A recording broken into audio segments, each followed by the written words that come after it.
Bueno, es una satisfacción personal para mí recibir a un colega como Hugo Coya, periodista de investigación, de testimonio, que ha dirigido la radio y la televisión pública del Perú, dándole profesionalismo e independencia, y que se ha destacado por libros que son conmovedores, entre los cuales destaco aquel cuya nueva versión vamos a ahora discutir. Estación Final, la emocionante y desconocida historia de los peruanos que salvaron centenares de vidas en la Segunda Guerra Mundial. Hugo Coya, muy buenas noches y gracias por venir a RPP. Muy buenas noches, Fernando. Un placer, como siempre, conversar contigo y un afectuoso saludo para todas las personas que siguen tanto la radio como la televisión de RPP. Tú pusiste al Perú en el mapa de los estudios tan importantes sobre el Holocausto en general y sobre la Guerra Mundial, haciendo notar que habíamos tenido muchos más actores, tanto entre las víctimas como entre los héroes. Yo conocí sobre todo tu trabajo sobre Magdalena Truell, que ha merecido ahora un reconocimiento con un monumento en Miraflores, finalmente, en parte gracias a lo que tú has hecho, porque se conozca el heroísmo de esta señorita limeña del Colegio Sofiano, que parte a París y que se compromete haciendo pasaportes falsificados para poder salvar judíos. Bueno, en realidad me siento muy emocionado porque, como tú dices, se esté conociendo y se esté reconociendo a una heroína realmente, una auténtica heroína peruana como Magdalena Truell. El día 6 de diciembre se va a inaugurar este monumento, que además, y déjame contarte, y para que lo sepa el público, es fruto de una donación de una artista estadounidense que leyó el libro, se quedó tan conmovida, su familia sufrió el Holocausto, y decidió donar a la ciudad este monumento en homenaje a Magdalena Truell, que se va a inaugurar el día 6 de diciembre en el Parque Yitzhak Rabin en Miraflores. Ahí estaremos verdaderamente, porque yo también quedé conmovido por la película que vi y por los textos tuyos que yo leí sobre ella. Inimaginable la evolución de esta joven limeña que no puede tolerar que maten a personas y a niños por su origen étnico religioso. Pero lo nuevo en este artículo es tan emocionante como el caso de Magdalena Truell. Hay un diplomático por el cual he tenido verdaderamente un respeto y una admiración extraordinaria, un señor falleció en el año 48, en La Punta, creo, y que fue cónsul de Perú en Ginebra, y que cometió el error de tomar en serio lo que el Papa decía, que uno como cristiano tiene que comprometerse con lo que luego el Papa Juan Pablo II denominó nuestros hermanos mayores, los judíos. Y entonces ese señor tomó en serio y dio pasaportes peruanos para salvar del nazismo, y toda su jerarquía de Torre Tagle lo sancionó. Terminaron expulsándonos, quedó en la pobreza en Suiza durante la guerra sin poder volver al Perú. Y tuvo que esperar la familia hasta los años del siglo XXI, es decir, más de 50 años para que se le restablezca en su honor y se considere que fue injusto echarlo. Pero realmente la correspondencia que tú publicas es un héroe absoluto, es un funcionario consular que tenía 78 años, 40 años de carrera, que no puede tolerar que maten a la gente por su origen.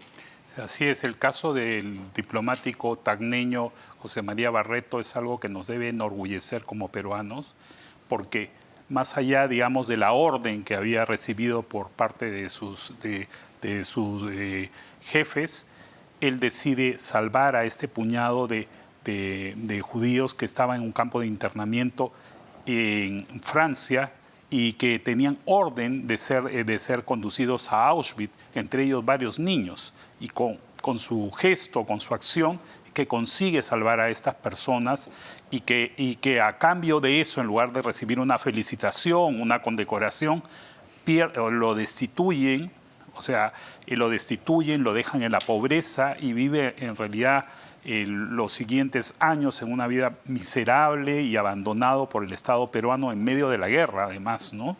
Y hay que decir que el que es el principal responsable de esta sanción es nada menos que Ventura García Calderón, embajador del Perú en Suiza en ese momento, francófilo, candidato a premio Nobel, postulado por la Academia Belga de Bellas Artes, y en un momento en el que el Perú tomaba partido comprado contra el eje, rompiendo relaciones con Alemania.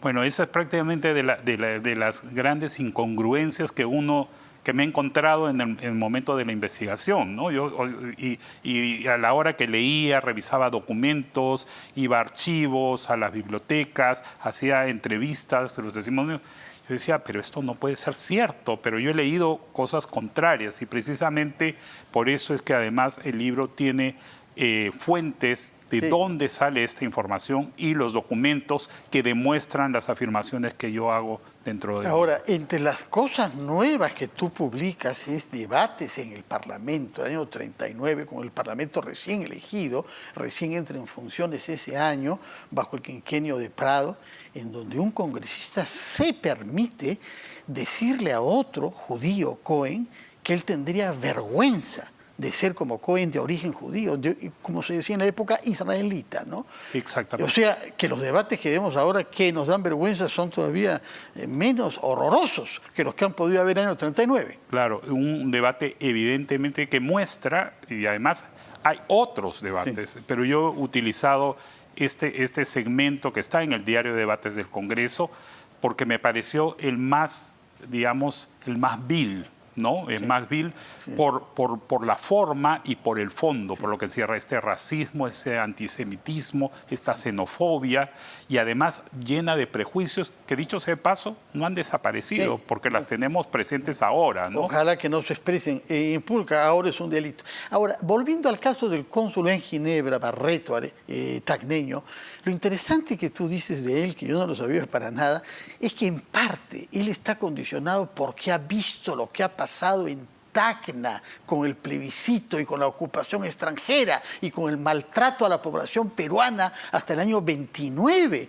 Entonces, una persona que ha sufrido el maltrato de una potencia ocupante, ¿cómo puede reaccionar cuando ve lo que está haciendo la Alemania de Hitler?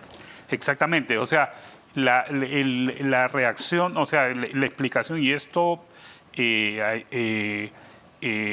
digamos, es testimonio de la propia familia y los propios documentos que él escribe, ¿no? Hay que recordar que José María Barreto también era un intelectual, era periodista, escribía artículos, ha escrito varias canciones y una serie de... Era muy aficionado a la música criolla, a la música peruana y ensalzaba, digamos, esta nostalgia por el Perú en el momento de la ocupación, ¿no? Entonces, él y su hermano Federico, que también es una persona notable de Tacna, los dos, digamos, trabajaron mucho en el tema de prensa y quedaron muchos testimonios acerca de la persecución y el maltrato que sufrían los peruanos durante la ocupación de Tacna en manos chilenas, ¿no? Ahora, otro personaje que tú rescatas del olvido es una arequipeña, la señora Susunaga. Cuéntanos, por favor, la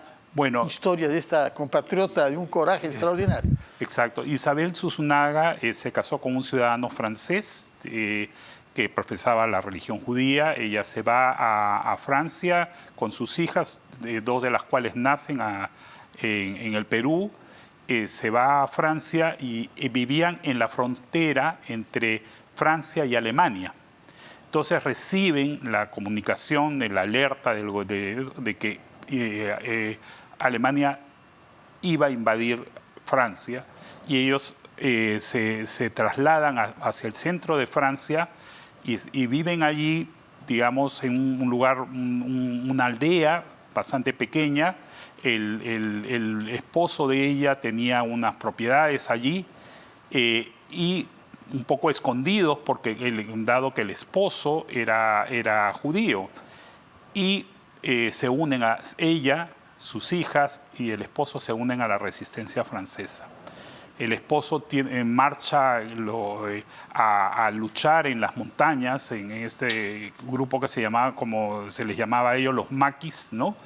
Y ella se entera de la situación de este niño, ¿no? De este niño que estaba amenazado de ser enviado a un campo de concentración y posiblemente de exterminio, y ella decide acogerlo sabiendo perfectamente que había una orden terminante de los colaboracionistas de los nazis y de los nazis, y que cualquiera que escondiera a un judío sería o encarcelado, torturado o muerto.